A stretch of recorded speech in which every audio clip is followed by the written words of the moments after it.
Hi， 歡迎大家第一次收睇我嘅成家立業 channel。今日帶大家去睇位於港島區一個中低層單位，室內大約有450尺，附設一個500尺嘅露台。首先我哋喺大門口入口玄關位置就做咗一幅梳子原木式嘅屏風，因為風水上問題，唔想就打開大門之後就望到屋外嘅情況，屏風就可以巧妙地咁解決呢個問題啦。嚟到廚房呢個位，我哋做咗幾大膽嘅改動，因為屋主同我哋提及平時好少煮飯，所以我哋直接拆咗本身嘅牆，改造咗開放式設計，令到成個客廳同埋飯廳嘅空間感進一步提升，一眼望落去闊落更多。至於廚櫃方面，我哋加裝咗一套吊櫃，一嚟咧可以隱藏翻抽油煙機嘅排氣管啦，咁亦都可以確保翻屋主擺放煮食用具。身後亦都做咗一套儲物櫃俾佢，保證有足夠嘅儲物空間，唔同嘅類型用品都可以方便儲存。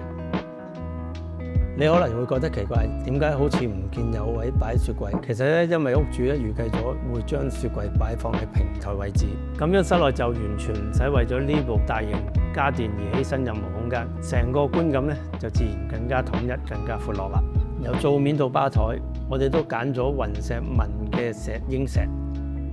等廚房嘅空間可以一直伸延到飯廳。屋主提過平時中意小酌兩杯，所以我設計呢個空間嘅時候咧，特意加咗呢張長吧台，上面襯翻一對氛圍吊燈，夜晚熄晒大燈，淨係開住呢對氛圍燈。而側邊呢度咧，因你屋主平時有讀書嘅習慣，我哋仲加咗個雜誌架，就算飲緊酒都可以隨手攞本書嚟睇，放咗工 keep 住喺度飲翻杯嘢傾下偈，真係可以將整日嘅壓力一次過釋放晒出嚟啊！入到嚟浴室，為咗慳位，我哋改咗用不鏽鋼拉絲配磨砂玻璃嘅趟門。點解用呢隻材料嘅原因係，因為拉絲灰呢種金屬感低調得嚟，好有質感，而磨砂玻璃就係我最中意嘅地方。佢可以確保入邊嘅私隱，但又唔會好似實心門咁擋住晒啲光，成個空間感會變得好通透，唔會覺得局促。呢種若隱若現嘅透光感，而且呢隻不鏽鋼框夠紮實，個手感好順，好穩陣，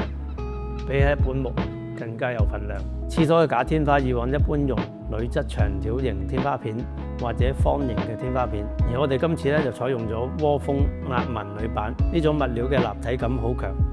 比一般平滑嘅天花片更加有層次感。我哋仲特意加裝咗2條暗藏嘅 LED 燈帶，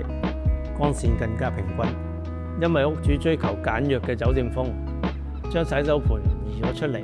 唔單止可以令浴室入邊嘅空間感大啲，仲可以做到乾濕完全分離。我哋喺呢幅牆特別貼咗樹葉紋嘅牆布做背景，配埋個高身儲物櫃，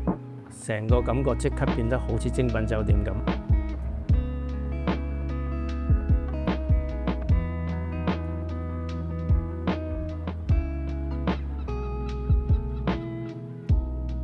地板方面，客人咧原本就想成個地台打走嘅，咁啊當翻地台之後咧，就再重新做呢個實木地板。咁我同客人商議之後，一來係為咗環保，二來為咗慳翻成本。咁我建議客人就直接喺磚上面鋪翻呢個石塑地板啦。因為喺香港呢種潮濕嘅天氣，石塑地板嘅防潮、防水性能真係一流，完全唔使驚會翹起或者受潮變黑。你哋睇下。佢嘅木紋印刷做得好真實，打理起上嚟嘅就簡單好多啦。我哋特意揀咗呢隻色系列，去配合翻全屋嘅簡約風格，令到視覺上一種大自然嘅舒適感，同時又兼顧到耐用同埋好打理呢兩個優點。今日嘅參觀就嚟到呢度啦，希望呢個單位嘅改動可以俾到靈感大家。如果你哋有任何裝修嘅問題，隨時留言或者 IGDM 我哋，記得 CLSS， 下次再帶大家睇更多嘅單位。拜拜。